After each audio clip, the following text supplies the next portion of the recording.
The room was suffocating. The stench of antiseptic burned my nose, and the steady beep of hospital monitors filled the silence. My husband, Ethan Miller, lay on the bed, his once strong body reduced to a fragile shell. His hands trembled as he reached for mine, his breath ragged, his voice barely above a whisper. "I regret marrying you, Sophie." The words sliced through me like a blade. For a moment, I thought I had misheard him. Maybe it was the painkillers speaking, or the fever clouding. Gee, his thoughts. But then he kept going, his sunken eyes filled with a sadness I didn't understand. "I'm sorry," he choked out, tears spilling down his cheeks. "I should have been with Lisa." Lisa. His childhood sweetheart. The woman he had once loved but couldn't marry.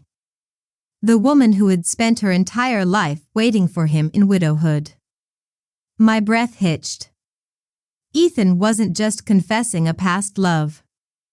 He was telling me, his wife, the mother of his children, that he had wished I had never been a part of his life. That everything we had built together was a mistake. A bitter laugh bubbled in my throat, but I swallowed it down. This was not the time for anger. Not when death was already standing in the corner, waiting to claim him. Then came the final blow. He changed his will. With trembling hands, he signed away everything, his wealth, his properties, the business we had built together, leaving it all to Lisa's disabled son. Not our children. Not the family we had fought for. Rage, sharper than grief, coiled inside me. How could he? How could the man I had devoted my entire life to betray me like this in the end? After everything we had endured together, after all the sacrifices I had made, he still longed for another woman. The betrayal was too much. My vision darkened, my body convulsed, and in a single, unbearable moment, the pain in my chest exploded. And then, nothing. When I opened my eyes again, I wasn't in a hospital bed. I wasn't standing in the cold, sterile room where Ethan had destroyed my world. I was home. The scent of freshly brewed tea lingered in the air.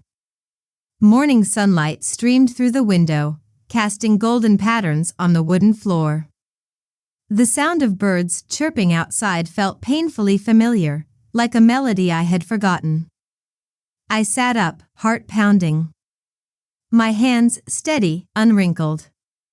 My body strong, not weakened by years of exhaustion. Pan. Icy gripped me. Had it all been a dream? I scrambled for my phone, my fingers shaking as I checked the date. My breath caught in my throat. It was a week before Ethan and I were supposed to get our marriage certificate. A week before I sealed my fate. A week before I made the worst mistake of my life. My pulse pounded in my ears. Had I been given a second chance? The past rushed back to me in a flood of memories, every hardship, every betrayal, every sleepless night spent trying to make Ethan's dreams a reality. The way he had relied on my family's money, the way he had used my connections, the way he had taken everything I gave without ever truly valuing me. And in the end, he had thrown me away. I wasn't going to make the same mistake again. Not this time. With a newfound sense of clarity, I picked up my phone and made a call. The line rang twice before my mother's cautious voice came through. "Sophie? I agree to the arranged marriage." There was silence. Then, a sharp take of breath. "Sophie," my mother hesitated. "Did Ethan bully you?" I swallowed hard, pushing down the lump in my throat. "Zachary Evans has always been good to me since we were kids. I'm willing to marry him." Zachary.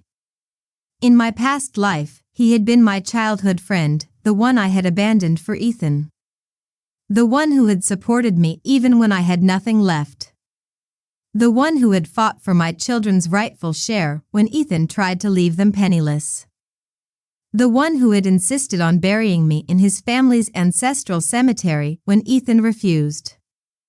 Zachary had been my silent protector, my unseen savior. And this time, I would not turn my back on him.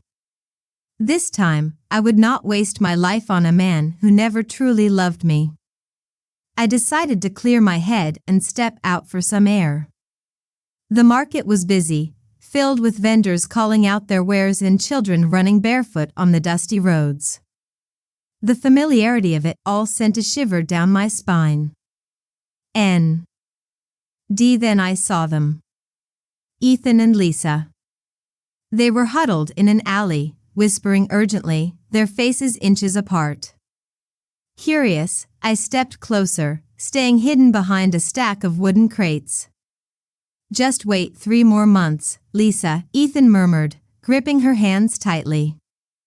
"Sophie's parents only have one daughter. They'll definitely give her a huge dowry. Once I go back to the city with her, and her parents hand over the money, I'll quit my job, sell everything, and take the dowry with me to South City, to you." Lisa's eyes glistened with unshed tears. She looked up at him, her lips quivering. "Are you sure I'm not a burden to you?" Ethan's gaze softened. He pulled her into his arms. "I already lost you once," he whispered. "I'll never let go again." A flicker of triumph passed through Lisa's eyes, but she quickly masked it with a worried expression. "But if we take Sophie's dowry, what will happen to her?" Ethan scoffed. "Sophie's family is rich. This EY means nothing to them." The words sent a chill through my body. So this was the truth. Ethan never loved me. I had always been just a means to an end. A source of wealth, a tool to build his empire. The blind devotion of my past life felt like a cruel joke. I nearly laughed at the sheer absurdity of it all. This time, without my family's money, I wanted to see how Ethan planned to become the richest man in South City. When I got home, I wasted no time. I began packing my belongings. It didn't take long for Ethan to find me. "Sophie," he said, stepping inside, his voice tight with urgency. "Lisa's having pregnancy complications. The doctor said she needs to be transferred to the city hospital for better care." I paused. "You know her family is poor," he continued. "They don't have much money. I was thinking of using the money from our wedding banquet to pay for her treatment." I turned to face him, my expression unreadable. "Okay." Ethan blinked. "Wait, what?" I said okay, I repeated. He clearly hadn't expected me to agree so easily. Still wary, he hesitated before pressing on. "Lisa's in-laws don't care about her. She has no one to take care of her. I was planning to stay with her at the hospital for a few days." "All right," I said. His frown deepened. "Sophie, don't overthink this. Lisa was my best friend's wife. He passed away. As his best friend, it's on LY right for me to help her." I met his gaze with an eerie calm. "Help her then. I'm not stopping you." Ethan's expression twisted with something unreadable.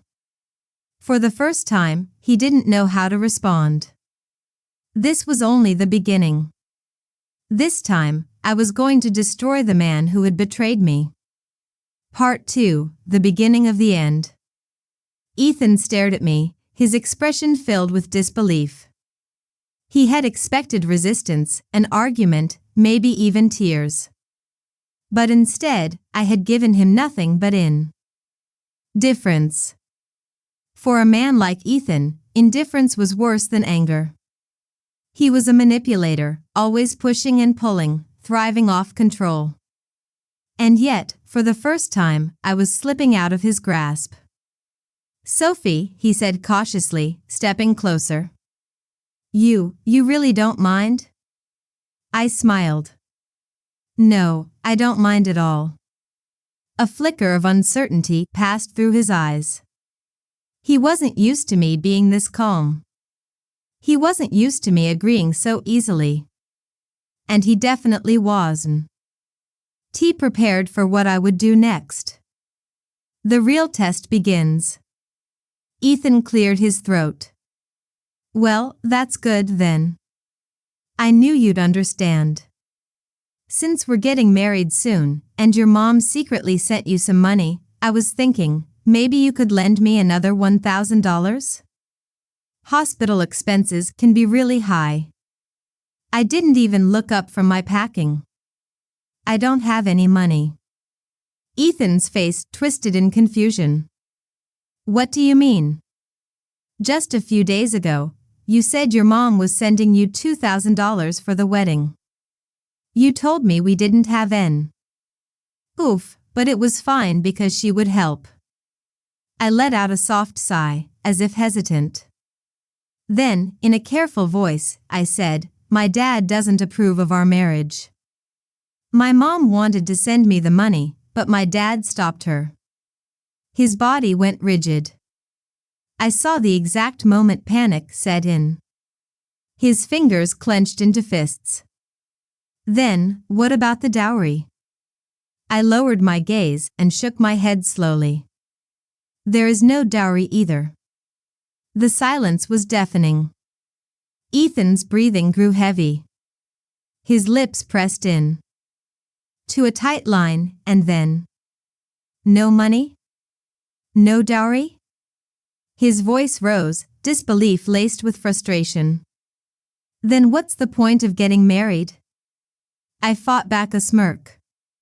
There it was. Not love. Not concern. Not even disappointment. Just anger. Anger that his plan had failed. Anger that he wasn't getting what he had been counting on. I tilted my head and said, "Then let's not get married." Ethan's eyes widened. "You're joking." "No," I said with a quiet finality. "I'm not." He froze.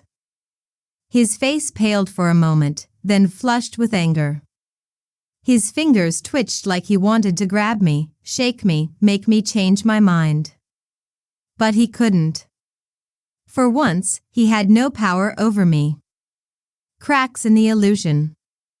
Ethan took a slow breath, forcing a smile. "Sophie, you're overreacting. Don't make a big deal out of this. If money is the issue, we'll figure something out. We don't have to cancel the wedding." I simply shrugged. "You don't want to marry me if there's no money involved. So why waste time?" His jaw tightened. "Fine," he snapped. "If you don't want me to go to the hospital with Lisa, I won't. But at least give me $200. I'll buy her some old hens and farm eggs. She's carrying my best friend's child, after all." I stared at him blankly. "Then why don't you ask her in-laws for money?" Ethan scoffed. "You know they don't care about her. She has no one else to help her." "Oh, really?" I let out a soft, amused hum. "The way you're rushing to take care of her, someone might thin.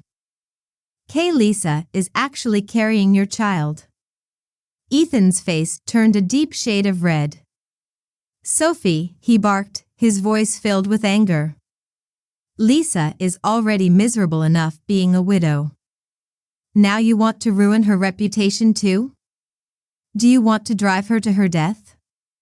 Ah, there it is. The guilt trip. I simply shrugged. "You're overthinking things. Then you're okay with me taking care of Lisa? Go ahead." Ethan took a step back. He was visibly shaken now, completely thrown off by my reaction. I gave him a small smile. And while you're at it, Ethan, let's cancel the wedding. Lisa's little game. Just as the words left my mouth, I saw Lisa walking toward us. Her large pregnant belly was evident under her loose clothes, and she carried herself with an air of quiet innocence. She smiled softly, her eyes filled with manufactured concern. Sophie, please don't argue with Ethan because of me, she said gently. It's my fault. I'll just stay home for my pregnancy care instead of going to the hospital.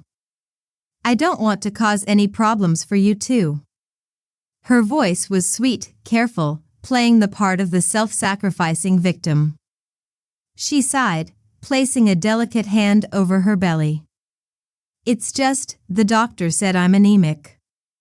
I need supplements, nutrient injections, and things like donkey hide gelatin, but I really don't have any money. Then, as if on cue, she turned to me, her lips quivering. Sophie, your parents are city officials. My family is poor. My parents only gave me 2 quilts when I got married. Ethan told me your mother sent you $2,000 for the wedding. Could I borrow that money? I stared at her. Then at Ethan. And just like that, everything clicked into place. Lisa's desperation. Ethan's insistence. The conveniently timed request for money. They were working together. I felt a slow, bitter amusement bubbling in. Sighed me. How pathetic. Before I could answer, Ethan cut in. Lisa, don't talk about borrowing. Sophie's going to be your sister-in-law soon. It's only right for her to help you. Lisa turned to me expectantly. So, about the money? I gave them both a small, knowing smile. Oh, about that, my dad stopped my mom from sending it. We have to wait a few more days. Ethan's eyes lit up. How many days? At least a week. The moment I said it, Ethan and Lisa exchanged a quick glance. Their relief was almost palpable. Lisa sighed dramatically. Then we'll just wait. Ethan turned to me with a big, fake smile. Sophie, you really are the best. Don't worry about the money, I'll just borrow some from the villagers for now. You can pay it back once your mom sends it. I nodded. Of course. And just like that, Ethan ran off to borrow money. Of course, he used my name as the guarantee. But I wasn't worried. Not this time. The web closes in. That afternoon, Ethan won tea from house to house, asking for loans. Some villagers were skeptical, and a few even came to me directly. Sophie, did you really agree to borrow money for Lisa's pregnancy care? I pointed at Lisa's house, where 3 newly built brick rooms stood. Whether the money was borrowed by me or Ethan, in the end, it's all for Lisa. If we can't pay it back, well, she still has that new house. They can always sell it. The villagers exchanged glances, then nodded. If Lisa had a house, they had collateral. In the end, Ethan successfully borrowed $2,000. That evening, Lisa's eyes filled with tears of gratitude as she clutched the expensive supplements Ethan had bought. Sophie, thank you so much for lending me the money, she whispered. I waved a hand. If you want to thank someone, thank Ethan. I made sure to say it loudly, so that the passing villagers could hear. They gave Ethan and Lisa amused glances, their eyes filled with something close to mockery. They knew. The entire village knew. They just wanted to see how long these 2 fools would keep up their act.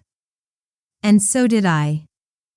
This time, I wasn't the naive girl who had once believed in Ethan's empty promises. This time, I was going to watch him destroy himself with his own two hands. Part 3: Breaking the Illusion. The moment Ethan got his hands on the borrowed money, he wasted no time showering Lisa with gifts. Expensive supplements, farm eggs, and all sorts of nourishing food were delivered straight to her home. He played the role of the devoted caretaker perfectly, fetching water, chopping firewood, and even washing Lisa's clothes. The villagers, once skeptical, now watched with thinly veiled amusement. A strong, energetic man spending all his time doting on a young widow? Even a fool could see what was really going on. But Ethan and Lisa remained oblivious, lost in their carefully constructed fantasy. They believed they were smarter than everyone else. They thought they were untouchable. They thought they had one. They had no idea the trap was already closing in around them. The wedding that never happened. The day I was supposed to marry Ethan arrived. In my past life, I had stood in my wedding dress, waiting for this moment, believing in a future that had never truly existed. This time, I stood at the village entrance, watching as Ethan and Lisa arrived together. Lisa, dressed in a bright red cotton jacket, her pregnant belly prominent beneath the fabric, walked beside Ethan with a glow of quiet triumph. Her cheeks were flushed from the cold, but her smile was warm. And why wouldn't she be smiling? After all, she had already taken my place in Ethan's heart. She had convinced him to steal my dowry. She had secured his devotion. She had won. Or so she thought. Ethan's gaze landed on me, and a flicker of hesitation crossed his face. I was wearing a deep blue work jacket, simple, practical. Compared to Lisa's bright red attire, I looked like a shadow in the background. If someone didn't know any better, they would have thought Lisa was the one getting married today. Ethan cleared his throat. Sophie, he began carefully. Since we're already going to the city for our wedding photos, I thought, why not help Lisa take one too? It'll be like a late wedding photo for her and my best friend. A hush fell over the villagers gathered around us. Even they were stunned by the sheer audacity of his words. A wedding photo? For Lisa? On the day of our wedding? I let out a soft, amused chuckle. Why don't you two just make it official and get your marriage license while you're at it? Ethan's face darkened. What do you mean by that? I smirked. I mean exactly what I said. We're not even married yet, and you're already planning to use my dowry to take care of another woman. Why don't you just marry her yourself? That way, you can take care of her fair and square. The villagers burst into whispers. They had suspected something all along. Now, they had confirmation. Lisa's smile faltered. Sophie, it's my fault, she said, her voice laced with false humility. I just admire you too much. I envy that you get to marry Ethan, such a good man. I envy that you get to take wedding photos with him. If it makes you upset, I won't take the photos. I'll go home right now. Ethan immediately grabbed her hand, stopping her. No. I promised to take the photos with you, and I keep my promises. He turned to me, his expression growing cold. If you can't tolerate something this small, then you're not worthy of being the daughter-in-law of the Miller family. A sharp laugh escaped my lips. Oh. I'm not worthy? I met his gaze with an eerie calm. Then let's break up. The unraveling begins. The words sent a ripple of shock through the gathered crowd. Lisa's eyes widened. For a split second, pure, unfiltered joy flashed across her face before she quickly masked it with an expression of concern. Ethan, however, wasn't as composed. His entire body stiffened. "Sophie," he said, his voice low and threatening. "Don't be ridiculous." I smiled. "I'm not being ridiculous. I'm just giving you exactly what you want." Ethan's lips pressed into a thin line. "Sophie, Lisa told me before that you used to bully her. I never believed it until today. Now I see it with my own eyes. You just can't stand her, can you?" I raised an eyebrow. "Oh. And what do you see, Ethan? A woman who refuses to fund your affair?" His jaw tightened. "I see a selfish, jealous woman who can't handle the fact that I have responsibilities beyond just her." I let out a soft sigh. "Ethan," I said, tilting my head. "Do you love Lisa?" His entire body tensed. He hesitated too long. Lisa's fingers clenched into the fabric of her sleeve. Finally, Ethan swallowed hard. "My best friend is gone. Lisa and the child she's carrying are my responsibility for life. If you can accept that, then come with me now to get our marriage certificate. If you can't, then we'll break up." I let out a mocking laugh. "Then let's break up." Ethan's face twisted. "You're making a mistake."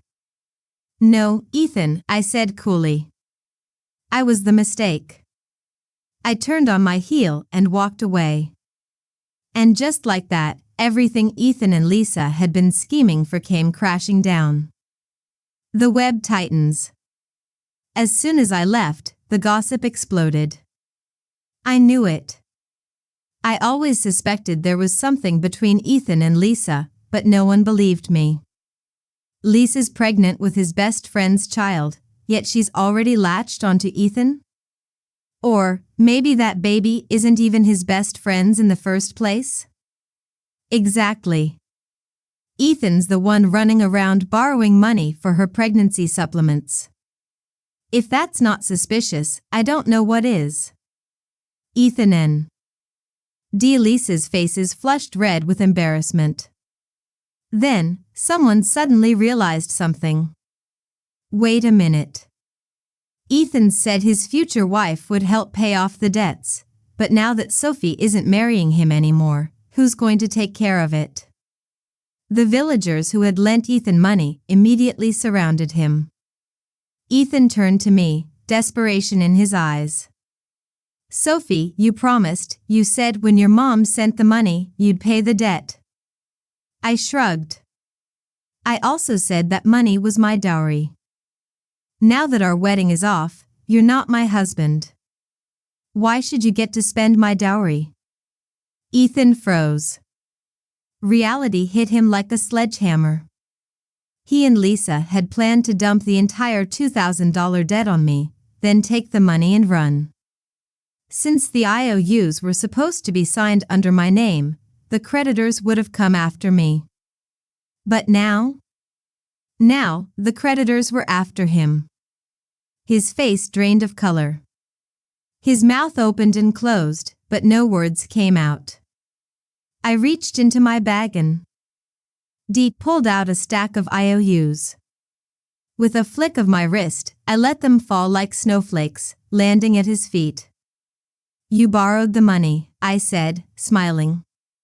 "Pay it back yourself." Ethan's face twisted in horror as the villagers closed in around him. Lisa, her previous confidence now shattered, clutched at his arm. "Ethan, what do we do?" The villagers weren't waiting for an answer. "Pay us back, Ethan. I lent you my savings. Don't think you can just walk away from this." The scene erupted into pure chaos. And as Ethan desperately tried to claw his way out of the mess he had created, I walked away, my heart feeling lighter than it had in years. This time, Ethan wasn't walking away with my money. He was walking straight into his own ruin. Part 4: The Fall of Ethan Miller. The moment I stepped away from the scene, a weight lifted off my shoulders. For the first time in both of my lives, I had freed myself from Ethan Miller. But his downfall was only beginning. Behind me, the villagers encircled Ethan like vultures, their voices rising in anger. "You said Sophie would pay us back. You borrowed the money in her name, but she never signed anything. That means you owe us, Ethan." Lisa clutched Ethan's arm, her face pale. "Ethan, do something." But Ethan was frozen. He had counted on me being the obedient, naive woman he had once manipulated so easily. Now, his entire plan had collapsed before his eyes. And I was finally free. A new beginning. The next morning, I packed my belongings and prepared to leave for the city. In my past life, this was the day I had sealed my fate by marrying Ethan. But this time, it was the day I escaped him forever. As I stepped onto the train, I glanced back one last time. And there he was. Ethan, standing on the platform, his face pale with desperation. He ran alongside the train, his voice shaking. "Sophie. I was wrong. I won't take care of Lisa or her child anymore. Please just stay. I'll treat you well, I promise." A bitter laugh rose in my throat. How exactly was he planning to treat me well? With his pathetic job as a projectionist, earning pennies? Or with his lying mouth, spewing promises he never intended to keep? I turned my head away and let the train carry me toward the future I was meant to have. A different path. As soon as I arrived in the city, my parents were waiting for me. The moment my mother saw me, she burst into tears and smacked my arm.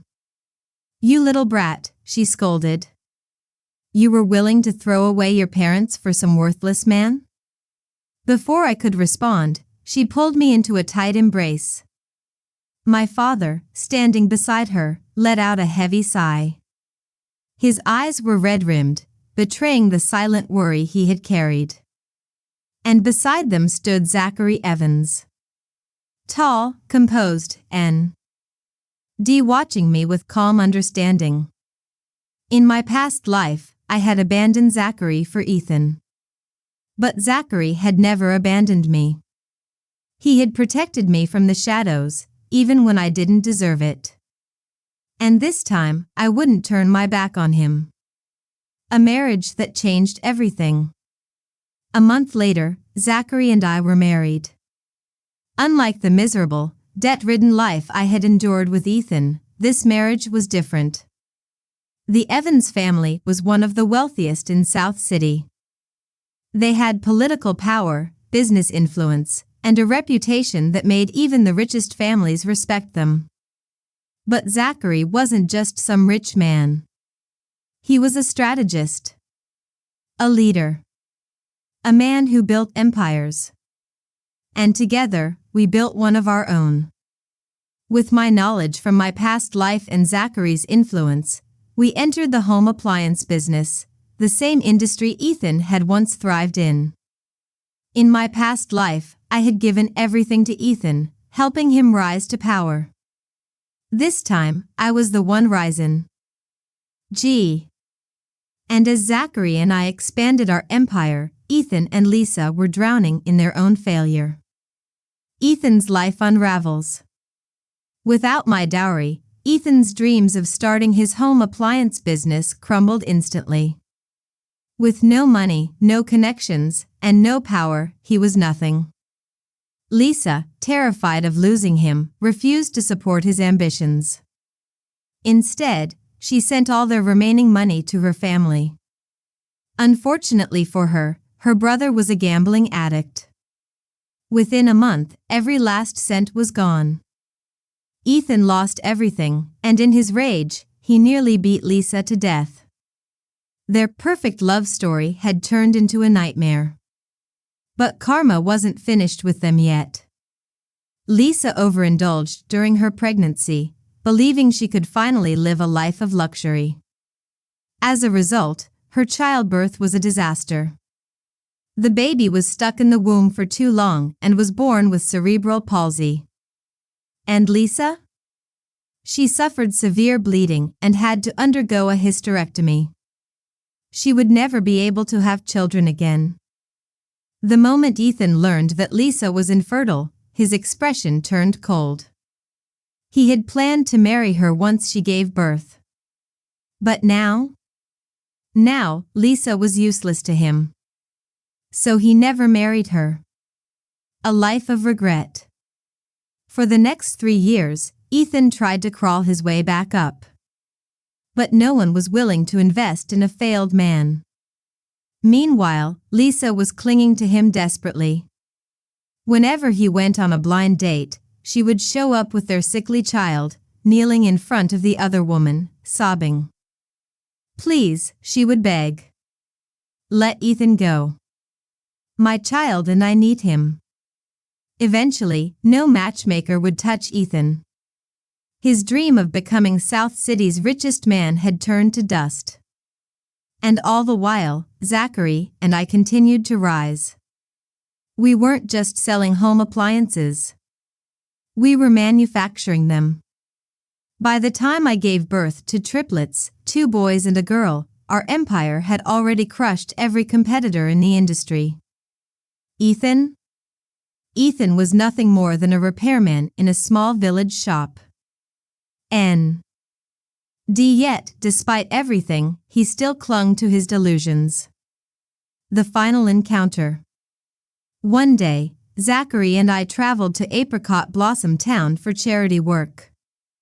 As we stepped out of the school, a loud commotion caught my attention. Looking up, I saw Ethan. His clothes were greasy and torn, his once handsome face twisted with anger. He had Lisa by the hair, slapping her viciously. You shameless whore, he screamed. I go out to work, and you're fooling around with the barber next door? Lisa, her face red from the slap, screamed back. You refused to marry me, and now you dare to blame me? Do you still think Sophie is waiting for you? Keep dreaming. She's already married. She has 3 kids. And her husband is the richest man in South City. You are nothing. Ethan froze. And then, as if sensing something, he slowly turned. His gaze locked onto me. His eyes widened in horror. Sophie, his voice trembled. You're back. I stared at him blankly. I knew you would.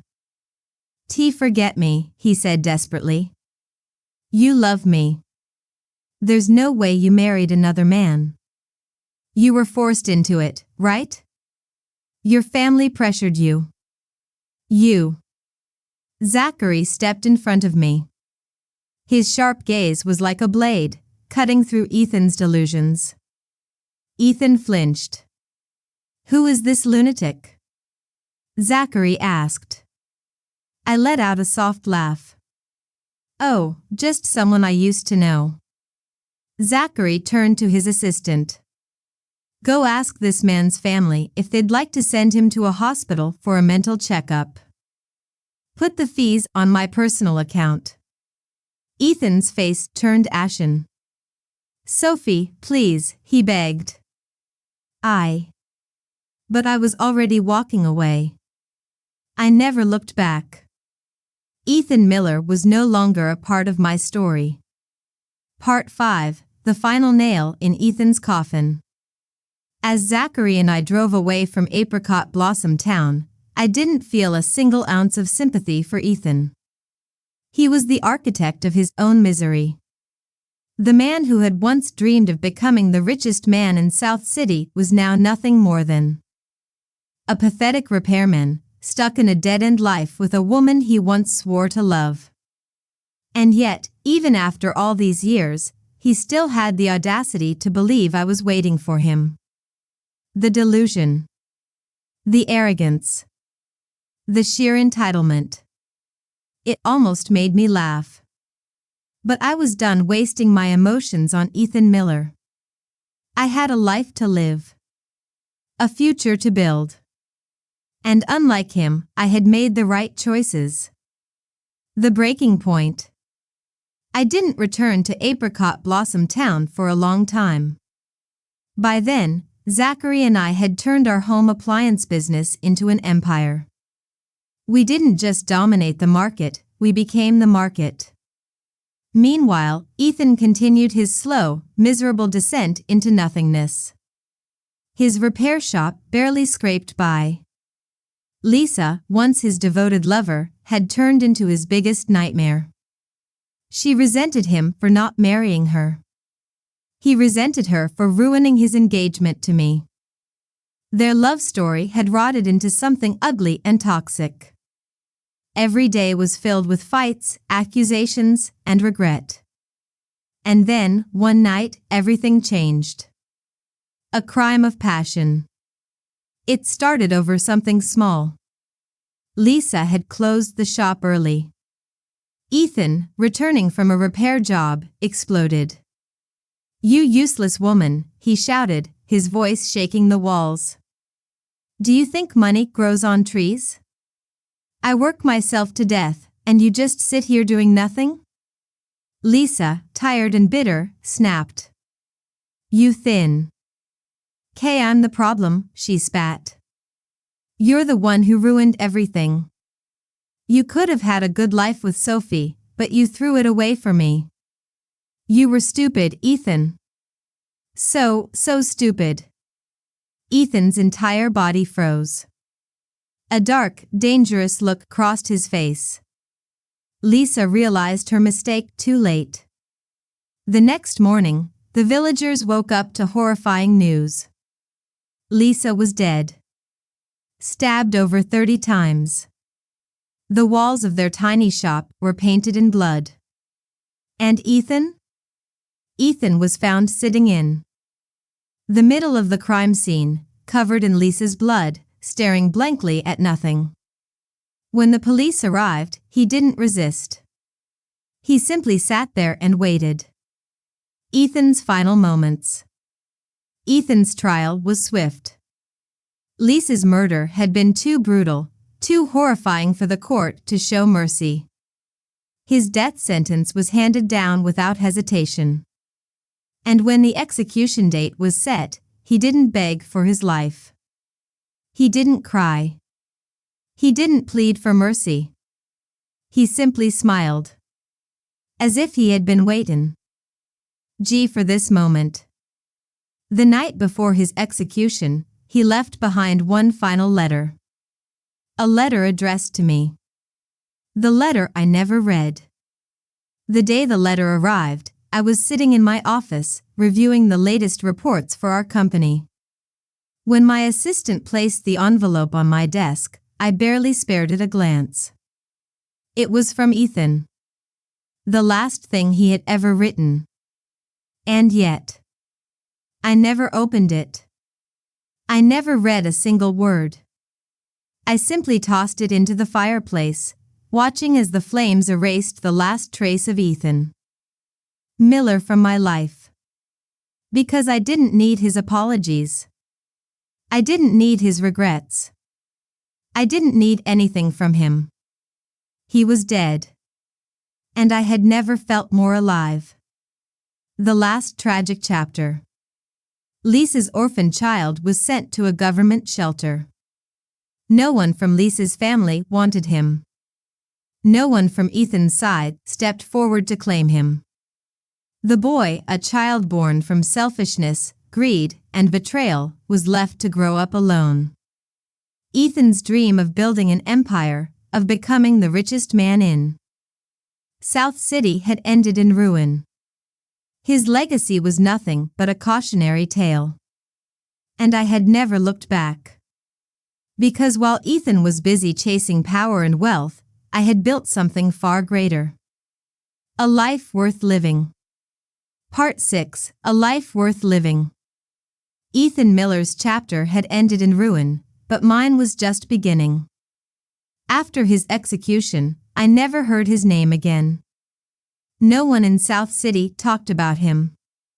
No one remembered him as a great businessman or a visionary entrepreneur. He had become a forgotten man. A cautionary tale. And that was the cruelest punishment of all. Because for someone like Ethan, someone who had dreamed of leaving behind a legacy, being forgotten was worse than death. But I didn't care. I had long since left him behind. A marriage built on trust. My life with Zachary Evans was nothing like what I had endured with Ethan. Our marriage wasn't built on manipulation, deceit, or betrayal. It was built on trust. On partnership. On genuine love. Zachary wasn't a man who needed to prove himself by stepping on others. He didn't need to manipulate me into staying by his side. Because he knew something Ethan never did. A real man doesn't need to take advantage of a woman's kindness to succeed.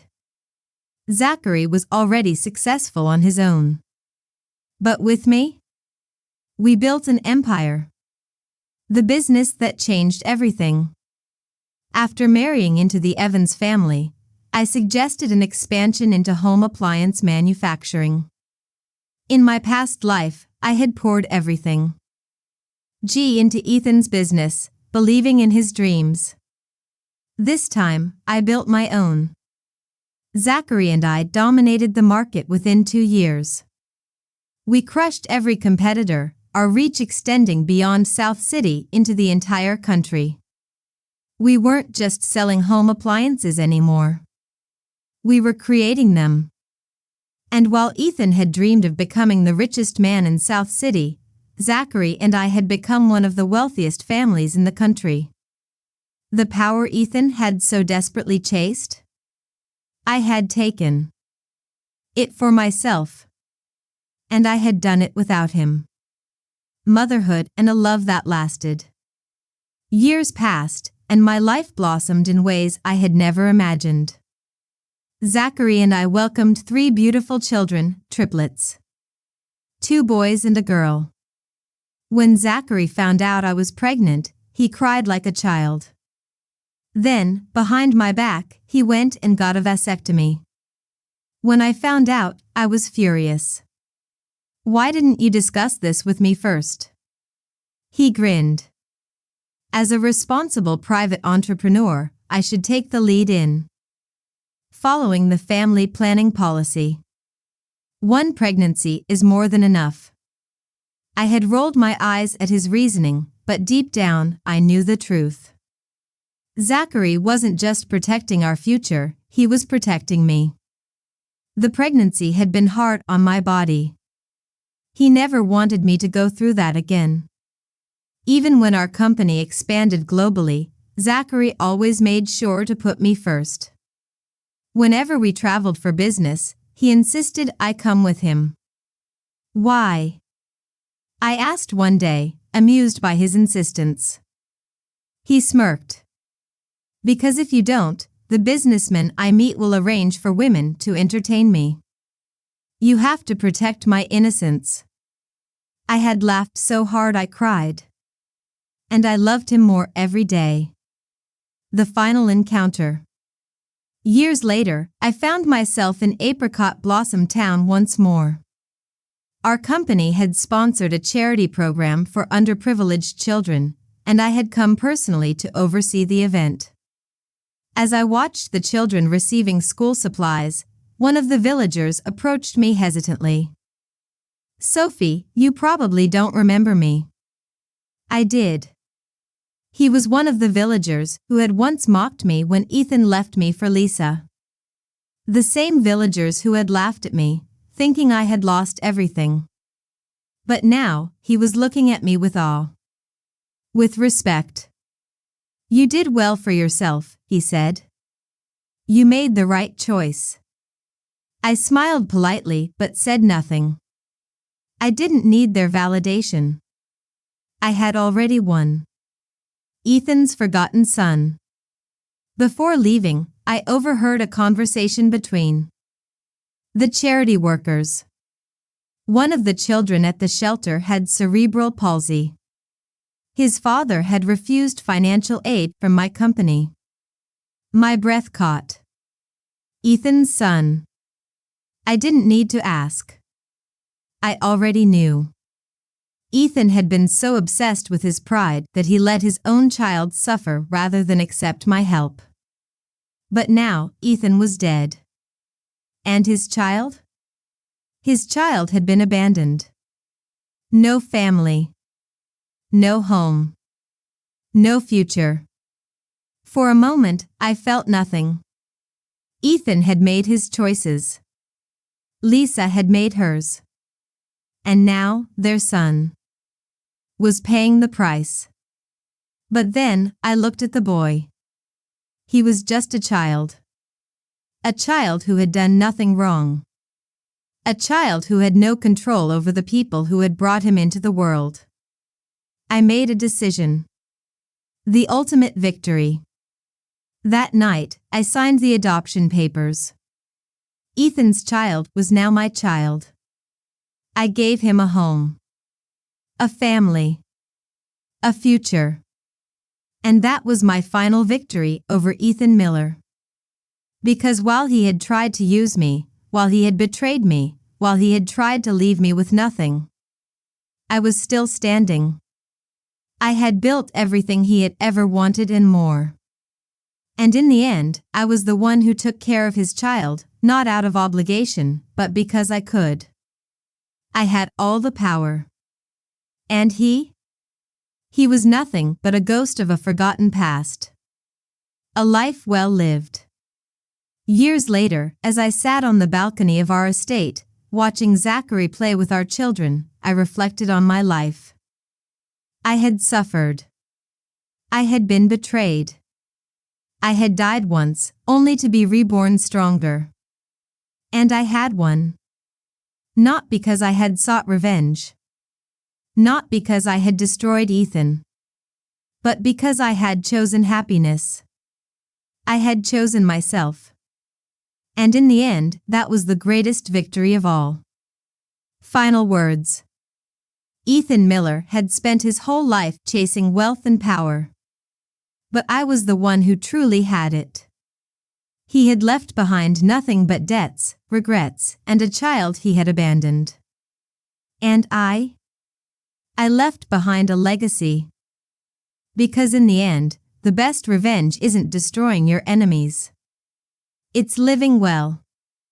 And I had lived a life worth remembering.